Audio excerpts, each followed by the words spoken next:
सच्चिदानंद सद्गुरु साईनाथ महाराज की जय। ओम साई राम। मित्रों, आज का ब्लॉग आप सभी हमारे साईं परिवार के लिए विशेष लाभकारी और कल्याणकारी है, क्योंकि आज के ब्लॉग में हम अपने साईं परिवार के लिए मौनी अमावस्या का बहुत ही विशेष उपाय लेकर के आए हैं।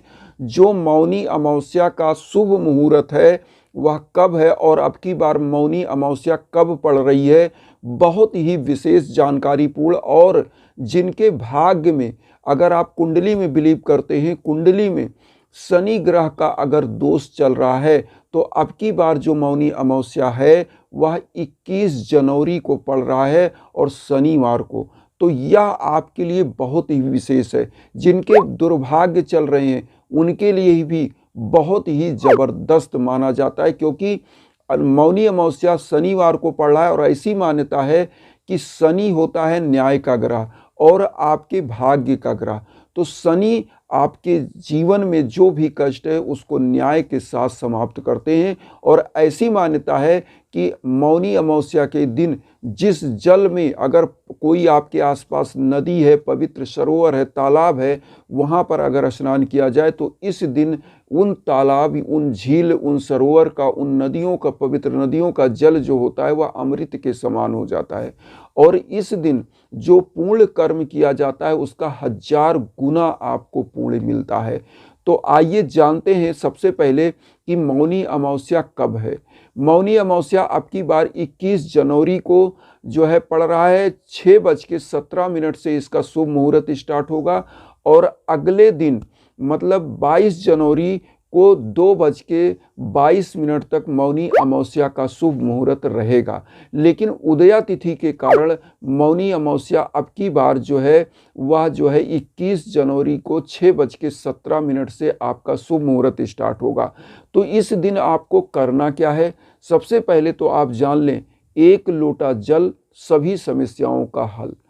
तो करना क्या है, आपको इस मौनी अमावस्या पर सबसे पहले किसी पवित्र नदी आपके आसपास अगर है, अगर नहीं आप बाहर जा पाते हैं तो अपने घर में गंगा जल बाल्टी में कुछ डालिए और उसमें पानी और डाल लीजिए और उसी से स्नान कर लीजिए। उसके बाद आपको करना क्या है, आपको करना क्या है कि इस दिन, अगर एक चीज़ जान लीजिए, सबसे पहले आप स्नान कर लिए तो स्नान कैसे करना है सबसे पहले तो यह जान लें। स्नान करने के लिए आपको सबसे पहले आप बाल्टी में गंगा जल डाल लिया और पानी भर लिया और अब आपको मौन धारण करना है। मौन धारण करके अपने मन में अपने संकल्प को ले लीजिए। अगर आप नदी में नहा रहे हैं तो 5 डुबकी उस संकल्प को लेकर के लगा लीजिए। ऐसी मान्यता है जो संकल्प लेकर आप स्नान करते हैं अमृत के बूंद के समान जल में, तो आपके समस्त वह जो विचार हैं, जो आप मांग रहे हैं, जो कामना कर रहे हैं, जो आपके संकल्प हैं, वह तो पूरा ही पूरा होता है और आपको मोक्ष की भी प्राप्ति होती है। समस्त कष्टों से, समस्त दुख से आपका छुटकारा होता है। तो अब इसके बाद आपको क्या करना, 1 लोटा जल लेना। अगर तांबे का लोटा हो तो बहुत अच्छा है, अगर पीतल का है तो और अच्छा है।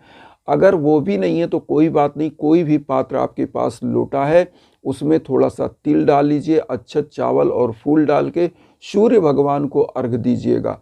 सूर्य भगवान को अर्घ देने से क्या होगा कि देखिए, तिल डाल करके अर्घ दे रहे हैं तो शनि भगवान प्रसन्न होंगे और आपके ग्रह गोचर शांत होंगे। तो तिल डाल करके सूर्य भगवान को जल ऐसा दीजिएगा कि आपके पैरों पर छींटा ना पड़े। तो पहला तो यह हो गया। और कैसे आप देंगे, अगर मान लीजिए छींटा पड़ने की दिक्कत है तो आप एक बाल्टी रख लीजिए, उसमें सूर्य भगवान की तरफ मुँह करके जल दीजिए, अर्घ दीजिए और एक मंत्र का जाप करते हुए, ओम घृण सूर्याय नमः मंत्र का जाप करते हुए जल उसमें गिराइए। और उसके बाद उस जल को किसी गमले में डाल दीजिए, तुलसी के पौधे में, नीम के पौधे में या आम के पौधे में डाल दीजिए। इससे क्या होगा कि आपका ग्रह गोचर शांत होगा और आपकी मनोकामनाएं पूरी होंगी। अब इस समय में, क्योंकि जो यह होता है मौनी अमावस्या, इसमें पितरों का तर्पण करने से उनको जो है, आपके घर में अगर पितृदोष की शांति नहीं हो पा रही है तो पितृदोष भी शांत होते हैं, ऐसी मान्यता है। तो इस उपाय को आप करिए और निरंतर, अगर आपके यथासमर्थ आप वस्त्र का दान, अन्न का दान, तिल का दान, तिल से बने मिष्ठान्न का दान करते हैं तो ऐसी मान्यता है कि आपके समस्त दुख, दरिद्रता, निर्धनता समाप्त होती है, समस्त ग्रह बाधा समाप्त होते हैं। तो यह जो मौनी अमावस्या का या माघी अमावस्या भी इसे बोलते हैं, तो इसमें जो मुहूर्त मिलता है, यह उपाय हमारे पौराणिक मान्यताओं के अनुसार अगर किए जाते हैं तो आपको समस्त दुख कष्ट से मुक्ति मिलती है और समस्त मनोकामनाएं सिद्ध होती हैं और आपके घर परिवार में सुख समृद्धि आती है। तो अब यहाँ पर आपको करना क्या है, इस दिन आपको जैसे मैंने बताया तिल का, तिल से बने मिष्ठान्न का, चावल का दान, उड़द का दान मिला करके करना चाहिए और यथाशक्ति आप फल फूल और खिचड़ी का दान भी कर सकते हैं, क्योंकि ऐसी मान्यता है कि मौनी अमावस्या के दिन जो भी दान किया जाता है उसका 1000 गुना पुण्य आपको मिलता है। और इस दिन में जो भी आप उपाय करते हैं वह उसका 1000 गुना पुण्य मिलकर के आपको मोक्ष की प्राप्ति होती है। मोक्ष का मतलब समस्त कष्टों से आप मुक्त हो जाते हैं। लास्ट में जो हम लोग धर्म अर्थ काम मोक्ष की बात करते हैं, मोक्ष लास्ट का जो स्थिति है, ऐसी मान्यता है कि इस जन्म मरण से मुक्ति मिल जाती है और समस्त जीवन के कष्ट दूर होते हैं। या मौनी अमावस्या के दिन आपको यही चीज़ करना है। एक बार मैं और आपको बताना चाहता हूँ कि मौनी अमावस्या के दिन आपको मौन धारण करके किसी पवित्र सरोवर, किसी पवित्र नदी में, और नदी नहीं है, नहीं जा पाते हैं बाहर, तो घर में एक लोटे में, एक बाल्टी में 1 लोटा जल, 2 बूंद जल गंगा का डाल के, अगर गंगा जी भी नहीं है तो ऐसी मान्यता है कि बस गंगा का ध्यान करके स्नान कर लीजिए और उसके बाद 1 लोटे में तिल और चावल पुष्प डाल के अर्घ दीजिए सूर्य भगवान को। और दान दक्षिणा आपको कराना चाहिए, करना चाहिए। अब यहाँ पर एक चीज़ और बताएं, इस समय में यह जो माघ का महीना चल रहा है बहुत ही पवित्र महीना माना जाता है, क्योंकि यह माघ महीना है और इसमें किसी भी यज्ञ याजन हवन पूजन का 1000 गुना फल मिलता है।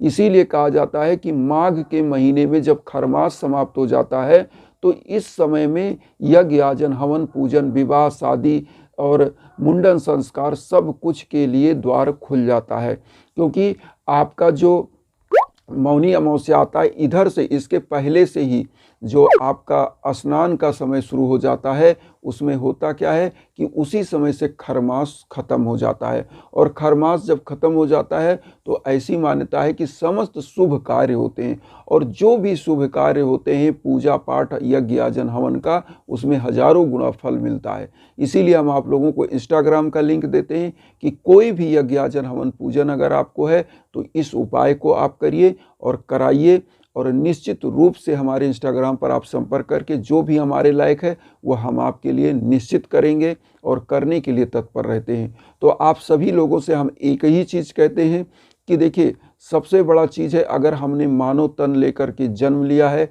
तो हमारा भी कर्तव्य होता है, हमको प्रकृति से सीखना चाहिए कि जिस प्रकार से फला फूला वृक्ष होता है वह अपना फल खुद नहीं खाता, लोगों को देता है, अपनी लकड़ी तक दे देता है कि आप चाहिए जलाइए, चाहे उससे फर्नीचर बनाइए, चाहे उससे घर बनाइए।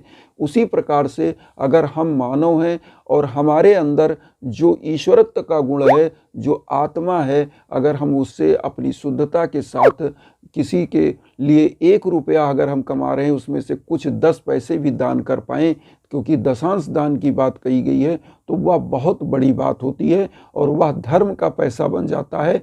वह आपका जो 90 पैसा बचता है वह 90 अरब बन जाता है। तो इसलिए धर्म के साथ रहिए और आगे बढ़िए, और उन दीन दुखियों गरीबों तक इस वीडियो को जरूर शेयर करिए जो किन्हीं कारणों से कष्ट में, दुख में। इन्हीं भावनाओं के साथ आप सभी लोगों से कहेंगे कि चैनल को सब्सक्राइब करके मुझे भी आशीर्वाद दीजिए और उन साईं भक्तों तक वीडियो को जरूर शेयर करिए जो किन्हीं कारणों से कष्ट में, दुख में। इसी भावना के साथ ओम साई राम।